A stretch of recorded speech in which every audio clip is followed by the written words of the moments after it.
Welcome to the Edge of Greatness podcast. Hey guys, how we doing?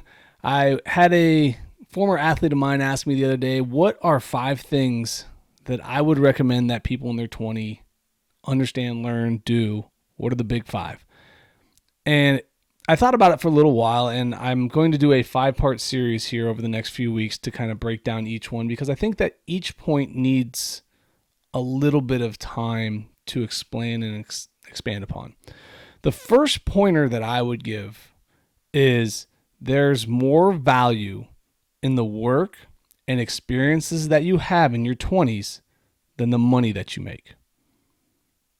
I'm going to repeat that. There is more value in the work and the experiences that you have than the money that you make. Too often do I hear from my young athletes, from young people in general, I'll do more if you pay me more. I deserve to be paid more. That may be true. You may be underpaid, but what value are you getting from your experiences? Because I promise you, if I was in my 20s and I was doing an internship, I could get 1,000% more value from an unpaid internship with Jeff Bezos than a paid internship with Amazon. All right? So you think about that for a second. They are the same company. They're the same organization, right? Bezos oversees Amazon. But my time with him, even though it's unpaid, will be so much more valuable. We got to stop looking at the time for money transaction. There are a lot of things you can get from the time you give to certain situations.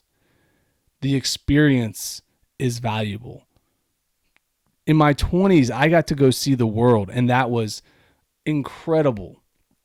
The experience of being able to see other cultures, other countries, and what they do made me appreciate where I was and what I was doing.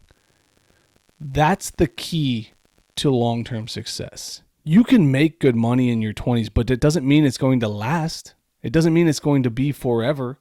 So what I would say is spend time learning, growing, asking questions, being curious. If you take a low entry-level job, don't expect to get paid like the manager. That's okay. That's why it's an entry-level job. A lot of the people who we see and look up to as these very powerful and great individuals who have built empires started at the bottom. And it makes them appreciate the entire organization and the journey that it takes to get there. If you skip steps and you think that I'm just going to jump right out of school into this high-paying position, you're not going to grow. You're not going to know what it takes to deal with the adversity that's going to show up along the way. Those are things that happen. And the real world doesn't just hand you things. Become so valuable that they can't ignore you is a great book. And if you haven't read it, I recommend it. It's by Cal Newport. But that holds so true.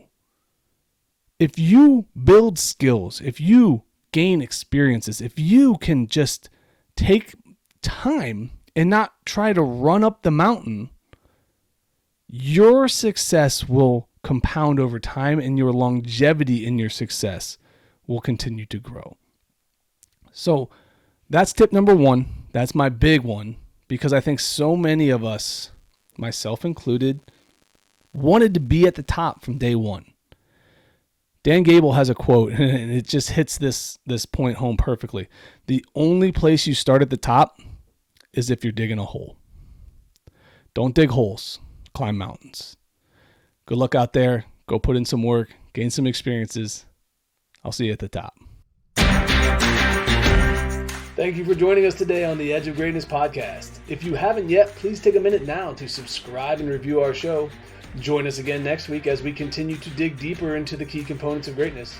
The path to greatness is never linear, so remember to keep pursuing greatness no matter what.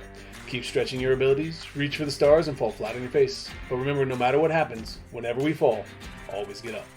Until next time, I'm Charles Schultz, and this was the Edge of Greatness podcast.